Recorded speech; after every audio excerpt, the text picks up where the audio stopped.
ప్రభు నామానికే మహిమ కలుగును గాక. కూడి వచ్చిన మీ అందరికీ, కర్మల ఆత్మీయ సహవాస సంఘ విశ్వాసులందరికీ మన ప్రభువును ఆయన ప్రియ కుమారుడునైన యేసుక్రీస్తు వారి శ్రేష్టమైన నామలో శుభములు మరియు అందరికీ వందనాలండి. సామెతల గ్రంథం 29వ అధ్యాయాన్ని మనం ధ్యానం చేసుకుందాం. సామెతలు 29. ఇందులో ముఖ్యమైనటువంటి అంశం ఏంటంటే దుష్టులు, నీతిమంతులు. ఇందులో ముఖ్యమైనటువంటి అంశం దుష్టులు, నీతిమంతులు. మొదటి వచనం చదువుదాం. ఎన్నిసార్లు గద్దించినను లోబడినవాడు మరి తిరిగి లేకుండా హఠాత్తుగా నాశనమగును. ఎన్నిసార్లు గద్దించినా లోబడినవాడు మరి తిరిగి లేకుండా హఠాత్తుగా నాశనమవుతాడు అని మనం చదువుతున్నాం మొదటి వచనంలో. మొదటి అధ్యాయం 24వ వచనం నుంచి మనం చూస్తే, నేను పిలవగా మీరు వినకపోతే, నా చేయి చాపగా ఎవరినూ లక్ష్య పెట్టకపోయిరి, నేను చెప్పిన బోధ ఏమీ మీరు వినక త్రోసివేసితిరి, నేను గద్దెంపగా లోబడకపోతిరి. కాబట్టి మీకు అపాయం కలిగినప్పుడు నేను నవ్వేదను, మీకు భయము వచ్చినప్పుడు నేను అపహాస్యము చేసేదను. జ్ఞానము మాట్లాడుతూ ఉంది. జ్ఞానము అంటే ప్రభువైన యేసుక్రీస్తు. జ్ఞానము మాట్లాడుతూ, జ్ఞానం లేని వారులారా మీరు ఎన్నాళ్ళు జ్ఞానం లేకుండా ఉంటారు? అపహాసకులారా మీరెన్నాళ్ళు అపహాస్యం చేస్తూ ఆనందిస్తారు? బుద్ధిహీనులారా మీరెన్నాళ్ళు జ్ఞానాన్ని అసహించుకుంటారు?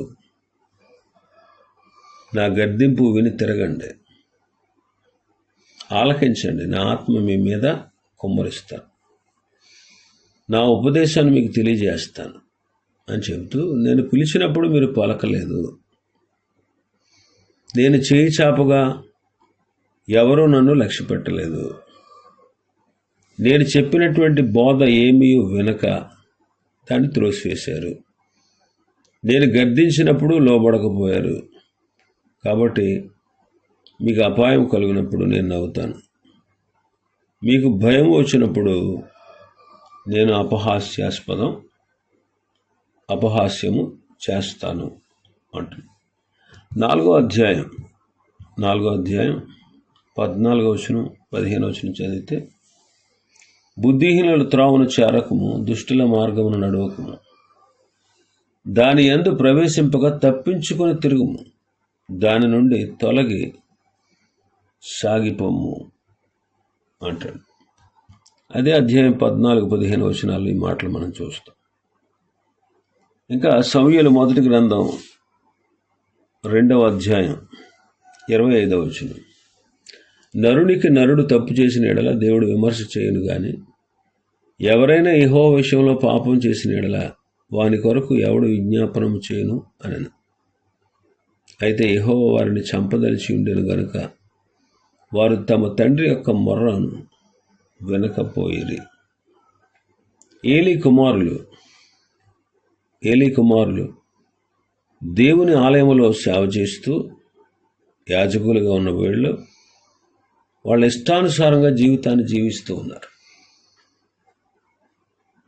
దేవుని బిడ్డలు దేవుని సన్నిధికి బలి తీసుకురావాలంటేనే అసహ్యపడేటంతగా వాళ్ళ క్రియలు ఉన్నాయి.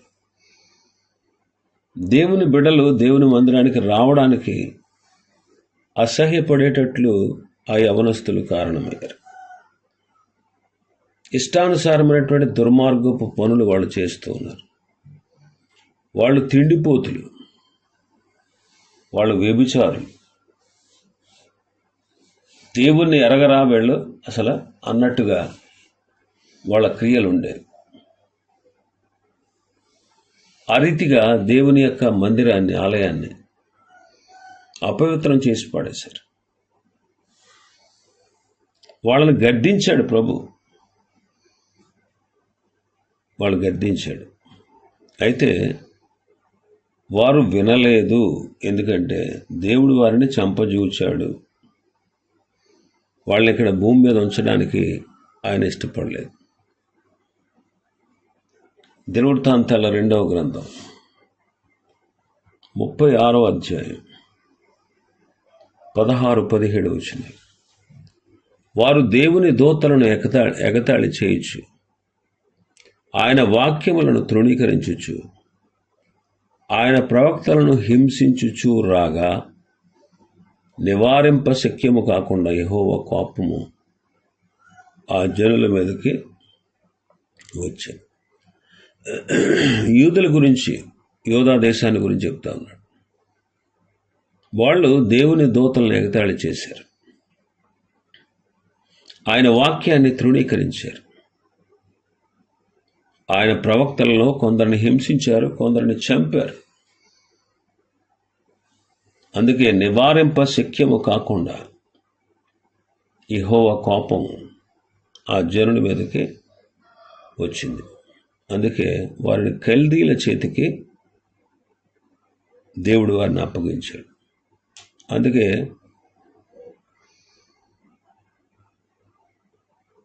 కల్దీల రాజు యవ్వనస్తులను ఖడ్గం చేత సంహరించాడు. యవ్వనులందైనా, యువతులందైనా, ముసలివారందైనా, నెరిసిన వెంట్రుకలు గలవారైందా ఎవరిని అతడు కనికరించలేదు. దేవుడు వారందరిని అతని చేతికి అప్పగించాడు. నివారింప శక్యము కాకుండా యెహోవా కోపం జనుల మీదకి వచ్చింది. కాబట్టి ఎన్నిసార్లు గద్దించినా లోబడని వాడు మరి తిరిగి లేకుండా హఠాత్తుగా నాశనమైపోతాడు. మన భాగంలో 2వ వచనంలోకి వస్తే, నీతిమంతులు ప్రబలినప్పుడు ప్రజలు సంతోషిస్తారు, దుష్టులు ఏలుతున్నప్పుడు ప్రజలు నిట్టూర్పులు విడుస్తారు అంటాడు. నీతిమంతులు ప్రబలినప్పుడు ప్రజలు సంతోషిస్తారు. 28వ అధ్యాయం 12వ వచనం, నీతిమంతులకు జయము కలుగుట మహాఘనతకు కారణము, దుష్టులు గొప్పవారగునప్పుడు జనులు దాగి ఉంటారు. 28వ వచనాన్ని చదివితే, సామెతలు 28:28, దుష్టులు గొప్పవారగునప్పుడు జనులు దాగుకొందురు, వారు నశించినప్పుడు నీతిమంతులు ఎక్కువగుదురు అంటారు. 11వ అధ్యాయం సామెతల గ్రంథం 11వ అధ్యాయం 10వ వచనాన్ని మనం చదివితే, నీతిమంతులు వర్ధిల్లుట పట్టణమునకు సంతోషకరం, భక్తిహీనులు నశించినప్పుడు ఉత్సాహధ్వని పుట్టును అంటాడు. ఎస్తేరు గ్రంథం 8వ అధ్యాయం 15వ వచనం, అప్పుడు మొర్దెకై ఓదారంగు వర్ణము, తెలుపు వర్ణమును గల రాజవస్త్రమును, బంగారపు పెద్ద కిరీటమును, అవిసనారతో చేయబడిన ధూమ్ర వర్ణము గల వస్త్రములు ధరించుకున్నవాడే రాజు సముఖము నుండి బయలుదేరును. అందు నిమిత్తము షూషను పట్టణము ఆనందించి సంతోషముందెను. నీతిమంతుడైనటువంటి మొర్దెకై, అతని నిమిత్తం షూషను పట్టణం ఆనందించింది, సంతోషం పొందింది.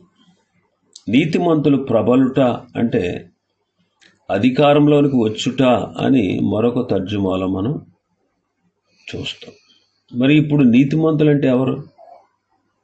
క్రీస్తు యేసునందు విశ్వాసం ఉంచిన వారే నీతిమంతులు. క్రీస్తు యేసునందు విశ్వాసం ఉంచిన వారే నీతిమంతులు. రోమాపత్రిక 4వ అధ్యాయం ఆఖరి వచనం, ఆయన మన అపరాధముల నిమిత్తము అప్పగింపబడి మనము నీతిమంతులుగా తీర్చబడుటకై లేపబడి. 5వ అధ్యాయం 1వ వచనం చదివితే, కాబట్టి విశ్వాస మూలమున మనం నీతిమంతులుగా తీర్చబడి మన ప్రభువైన యేసుక్రీస్తు ద్వారా దేవునితో సమాధానము కలిగి ఉందాము అంట.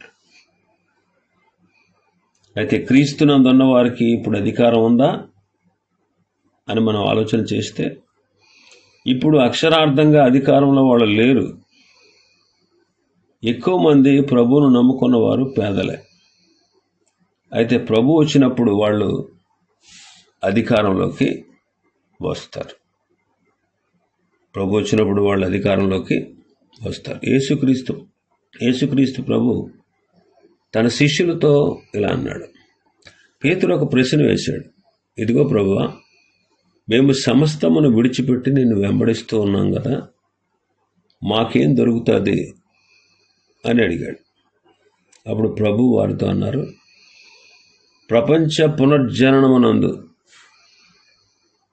పునఃస్థితి స్థాపన యందు మనుష్య కుమారుడు తన మహిమగల సింహాసనం మీద ఆసీనుడై ఉండినప్పుడు నన్ను వెంబడించిన మీరును 12 సింహాసనాల మీద ఆసీనులై ఇశ్రాయేలు యొక్క 12 గోత్రముల వారికి తీర్పు తీరుస్తారు అని చెప్పారు. కాబట్టి ప్రభువు వచ్చినప్పుడు అధికారాన్ని దేవుడు మనకిస్తాడు.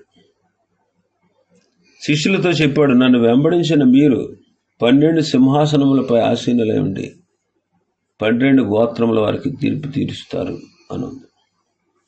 కొరింథీయులకు రాసిన మొదటి పత్రిక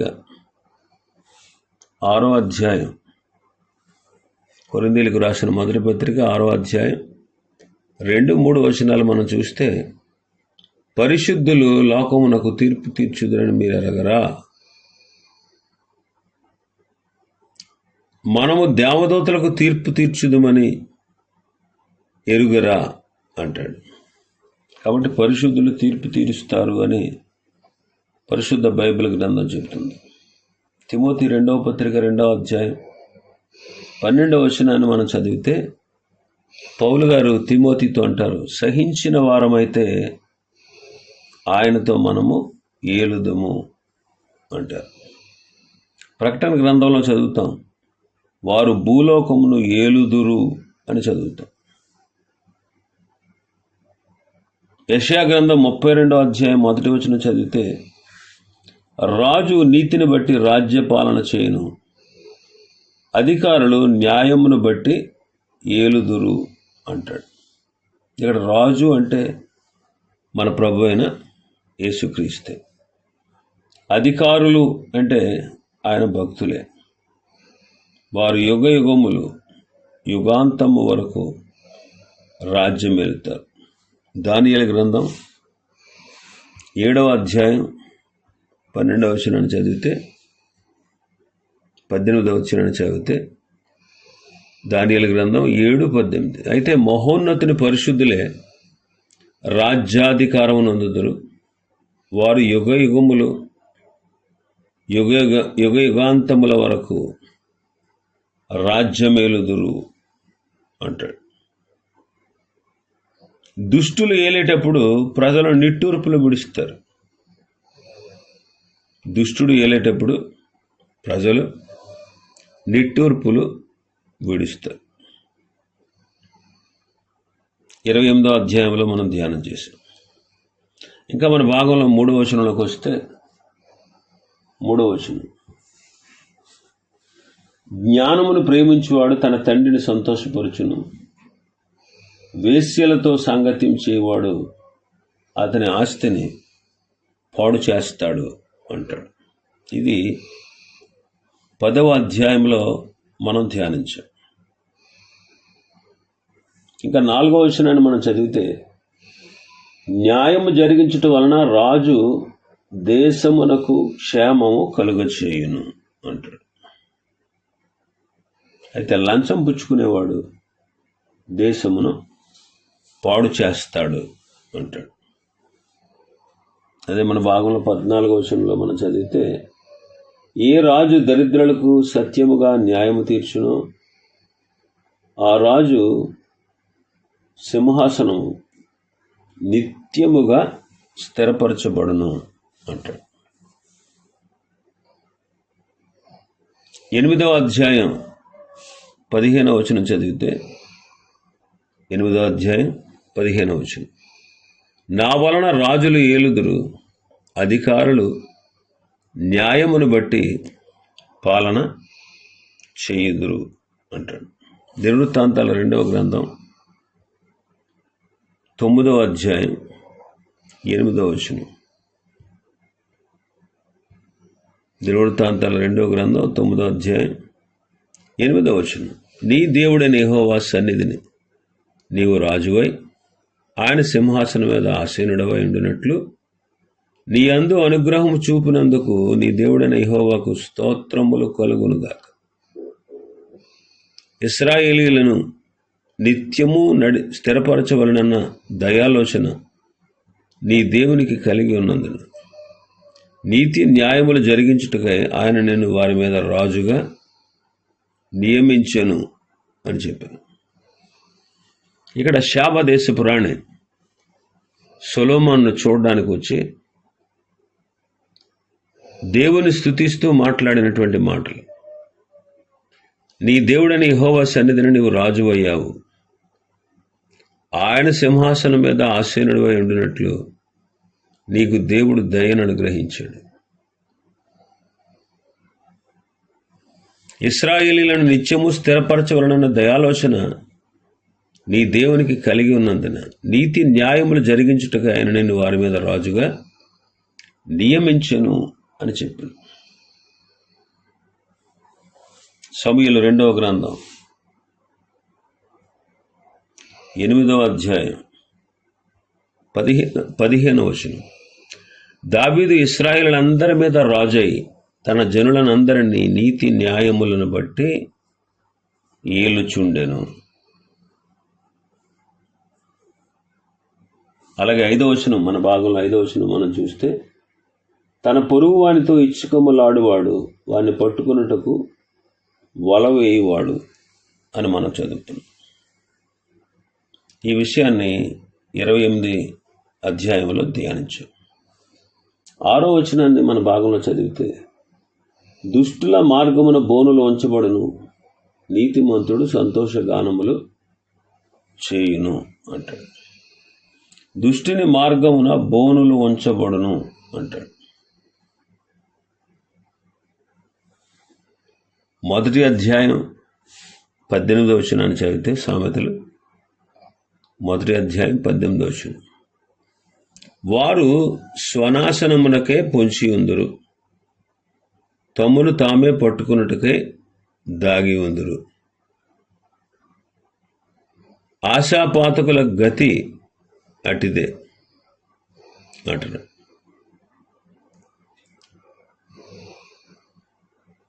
ఇక్కడ 1వ అధ్యాయంలో, సామెతల గ్రంథంలో 1వ అధ్యాయంలో దొంగలతో నువ్వు ఏకీభవించవద్దు అని చెబుతూ, కీడు చేయడానికి వారి పాదాలు పరుగులెడతాయి, నరహత్య చేయడానికి వాళ్ళు త్వరపడతారు, నీ వారి మార్గములకు పోకు, వారి త్రోవలందు నడవకు, నీ పాదాలు వెనుకకు తీసుకో, పక్షి చూస్తూ ఉండగా వలవేయట వ్యర్థం, వారు తమ స్వనాశనమునకే పొంచి ఉందురు, తమ్మును తామే పట్టుకుంటకు దాగి ఉందురు అంటారు.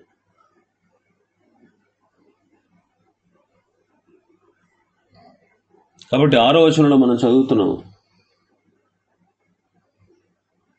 దుష్టుని మార్గమున బోనులు ఉంచబడతాయి అని. దుష్టుల మార్గంలో ఏముంచబడతాయి? బోనులు ఉంచబడతాయి. అయితే నీతిమంతుడు సంతోష గానములు చేస్తాడంటారు. నీతిమంతుడు సంతోష గానాలు చేస్తాడు. నిర్గమకాండం 15లో మనం చూస్తాం, వారు ఎర్ర సముద్రమును దాటి వెళ్ళిన తర్వాత శత్రువులు ఎర్ర సముద్రంలో ముంచివేయబడినప్పుడు వాళ్ళు అక్కడ సంతోషముతో గానములు చేయుట మనం చూస్తాం. వారి సంతోషముతో గానములు చేయుట మనం చూస్తాం. కీర్తన 4వ అధ్యాయం 4వ కీర్తన 7వ వచనం చదివితే, వారి ధాన్య ద్రాక్షారసములు విస్తరించిన నాటి సంతోషము కంటే అధికమైన సంతోషము నీవు నా హృదయంలో పుట్టించావు అంటాడు. 32వ కీర్తన 11వ వచనాన్ని చదివితే, నీతిమంతులారా యెహోవాను బట్టి సంతోషించుడి, ఉల్లసించుడి, యథార్థ హృదయులారా మీరందరూ ఆనందగానము చేయుడి అంటాడు. కాబట్టి నీతిమంతులు సంతోష గానములు చేస్తారు. నీతిమంతుడు సంతోష గానాలు చేస్తాడు. దుష్టులైనటువంటి మనల్ని ఆయనే నీతిమంతులుగా తీర్చేవాడు. దుష్టులైనటువంటి మనల్ని ఆయనే నీతిమంతులుగా తీరుస్తాడు. ఇంకా చాలా విషయాలు ఉన్నాయి అధ్యాయంలో. ప్రభు చిత్తమైతే రేపటి దినం మరికొన్ని విషయాలు మనం ధ్యానం చేసుకుందాం. దేవుడి వర్తమాన వాక్యాన్ని తన వినికిడిలో ఆశీర్వదించును గాక. ఆమేన్.